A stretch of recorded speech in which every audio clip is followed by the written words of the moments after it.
I bought the worm farm in 1992, and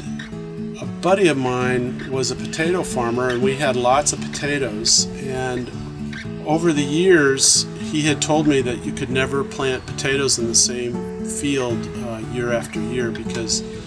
they would be so susceptible to disease. And I noticed after I had been here for several years that the potatoes we had growing in the beds had been planted in 1980, Yukon Golds, and they didn't have any disease. I had gone to a worm conference in Vigo, Spain in 1998 where they talked about disease suppression with vermicompost. And I realized, even though I wasn't a scientist, but in just the empirical knowledge of looking at these potatoes that were thriving year after year in these beds, and there was obviously some form of disease suppression going on,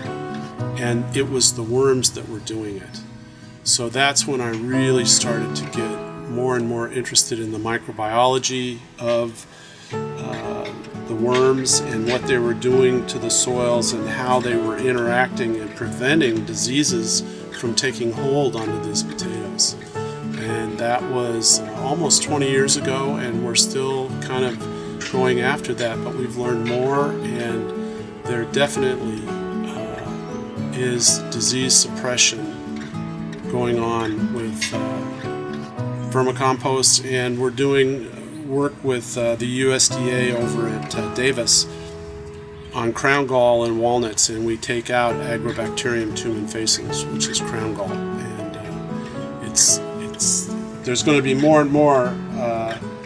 science done about that, but that's just another thing that the worms do. So here they are, selfless, disease suppression, and something that is underground and that you don't really see, but once you dive into it a little bit, it really becomes much more interesting.